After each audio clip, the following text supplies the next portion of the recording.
So hello dear student, कैसे हैं आप लोग। उम्मीद करते होंगे मस्त होंगे, स्वस्थ होंगे और तंदुरुस्त होंगे। तो डियर स्टूडेंट, आज की क्लास में हम लोग जानने वाले हैं जो कि आपका द्विघात समीकरण है। और आपने इससे पहले क्या किए होंगे, बहुपद के बारे में तो पढ़ा ही होगा। तो अब हम बहुपद के बाद द्विघात समीकरण में आते हैं।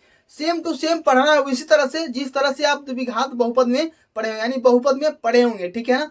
तो चलिए अब हम द्विघात समीकरण के बारे में जानेंगे। ये चैप्टर आपका है एनसीईआरटी से, जो कि एक्सरसाइज 4 है, ठीक है। देखिए यहाँ पर जो द्विघात समीकरण है, भूमिका सबसे पहले जानते हैं। भूमिका, इसका भूमिका क्या रहा है, ठीक है।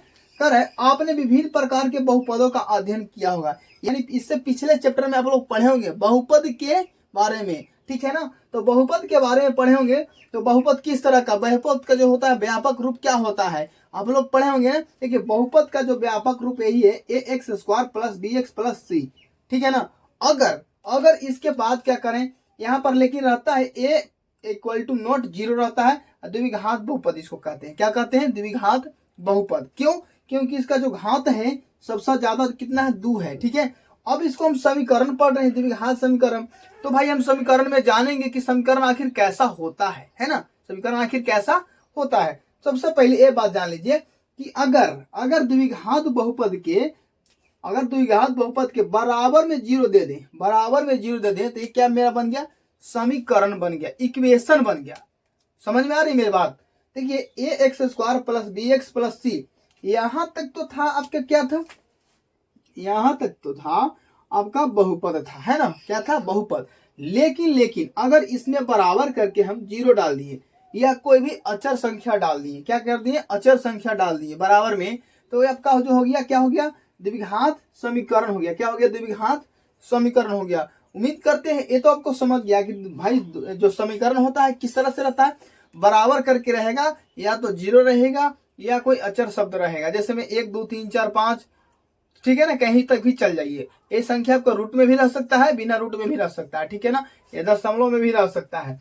चलिए तो देखिए कर है, अधिकांश लोग यह विश्वास करते हैं कि बेबीलोन वासियों ने ही क्या किए थे, अधिकांश लोग, अभी भी हम लोग क्या करते हैं, विश्वास करते हैं कि सबसे पहले जो है बेबीलोन ने ही क्या किए थे, द्विघात समीकरण को हल किया था। किसको किया था, द्विघात समीकरण को, ठीक है ना। लेकिन क्योंकि वे जो थे वो जानते थे कि द्विघात समीकरण को किस तरह से हल किया जाता है, ठीक है, वो जानते थे, ठीक है ना। लेकिन यहाँ पर यूनानी गणितज्ञ जो थे यूक्लिड, वे लंबाई ज्ञात करने की एक ज्यामितीय क्या बताए थे, विधि विकसित किए थे, ठीक है ना, जिसको हम वर्तमान में द्विघात समीकरण को हल कहते हैं। क्या कहते हैं, द्विघात समीकरण को हल कहते हैं। अब ये बात कहाँ तक सत्य है कि सबसे पहले जो था, कहाँ से इसको द्विघात समीकरण का उद्घाटन हुआ, यानी कौन से देश ने हमको द्विघात समीकरण को पढ़ने के लिए दिया, ठीक है ना।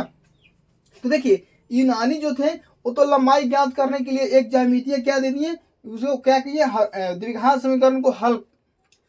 तो जो यूक्लिड विभाजन तो थे, यूक्लिड गणित, तो देखिए तो जो यूक्लिड गणितज्ञ जो थे वो लंबाई ज्ञात करने की एक ज्यामितीय क्या दिए, विधि को विकसित किए, जिसको हम वर्तमान में द्विघात समीकरण कहते हैं ना, द्विघात समीकरण। तो इसमें आपको क्या हुआ, लेकिन इसमें लग गया। कह रहा है कि लेकिन जो था द्विघात समीकरण को हल करने का श्रेय जो थे बहुत प्राचीन भारतीय गणितज्ञ को दिया जाता है, ठीक है ना, गणितज्ञ को जाता है। अब कैसे जाता है, इसमें देखिए क्या है कि आपका जो वास्तव में ब्रह्मगुप्त जो थे कहाँ के थे, भारत के थे, ठीक है ना। ब्रह्मगुप्त जो थे ईसा पूर्व कितना में 598 से 665 में A X square plus B X बराबर सी के रूप में द्विघात समीकरण को स्पष्ट रूप से हल करने का सूत्र दिया था। कौन दिए थे, ब्रह्मगुप्त दिए थे। तो देखिए हम लोग जान गए कि जो था इस सूत्र कौन दिए थे, वो जो थे ब्रह्मगुप्त जो थे सन ईसा पूर्व 598 से 665 ईस्वी में जो थे, ये जो आपका A X square plus B X बराबर सी के रूप में हमको द्विघात सूत्र दिए, ठीक है ना। चलिए इसके बाद भी और क्या है और जानते हैं। तो चलिए इसके बाद जो थे आए श्रीधराचार्य आए थे। कौन आए थे, श्रीधराचार्य आए थे। और कब आए थे, ईसा पूर्व 1025 में आए थे और एक द्विघात सूत्र प्रतिपादित किया था। क्या किए थे, द्विघात सूत्र प्रतिपादित किए थे, जिसे अब हम द्विघात सूत्र के नाम से जानते हैं। उसके द्वारा क्या किया था, जो पूर्ण वर्ग विधि से क्या कहते हैं, द्विघात समीकरण का हल प्राप्त हुआ था।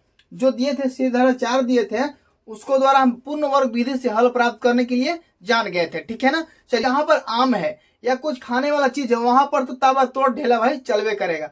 तो उसी में खिसिया खिसिया कर आ गए एक अरब के, कौन थे, अरब के गणितज्ञ थे अल ख्वारिज्मी थे। वो लगभग 800 ईसा पूर्व में, क्या थे, 800 ईसा पूर्व में भास्कर द्वितीय ने अपने बुक में लिखे थे कि लगभग 800 ईसा पूर्व में वे विभिन्न प्रकार के द्विघात समीकरणों का अध्ययन किया था। कौन थे, अल ख्वारिज्मी थे, ठीक है ना। कब, 800 ईसा पूर्व में, ठीक है ना। अब देखिए उसके बाद एक और खतरनाक खिलाड़ी आ गए मैथ के गणितज्ञ जो थे, और खिलाड़ी आ गए मैथ के गणितज्ञ अब्राहम बार हिया हा नासी यूरो ने। बहुत बड़ा का नाम है, ठीक है ना, बहुत बड़ा। देखिए अब्राहम बार हिया हा नासी यूरो ने कब क्या आए थे, 1145 में आए थे, ठीक है ना, 1145 में आए थे। उन्होंने क्या किए, छापी अपनी पुस्तक, उन्होंने अपना पुस्तक छापा था। क्या पुस्तक छापा था, जिसका नाम है लिबर इम्बाडोरम, जिसका नाम क्या था, इम्बाडोरम में विभिन्न द्विघात समीकरण को पूर्ण हल दिए। जितना भी द्विघात समीकरण था वो अपने मन से लेकर के क्या किए, पूरा हल दिए और उसको एक पुस्तक बना डाला। क्या बना डाला, पुस्तक बना डाला, ठीक है ना। उसके बाद देखिए पहले ये आपका था जितना भी भूमिका अब खत्म हो चुका है। अब हम जानेंगे कि द्विघात समीकरण जो है उसका मानक रूप कैसा होता है।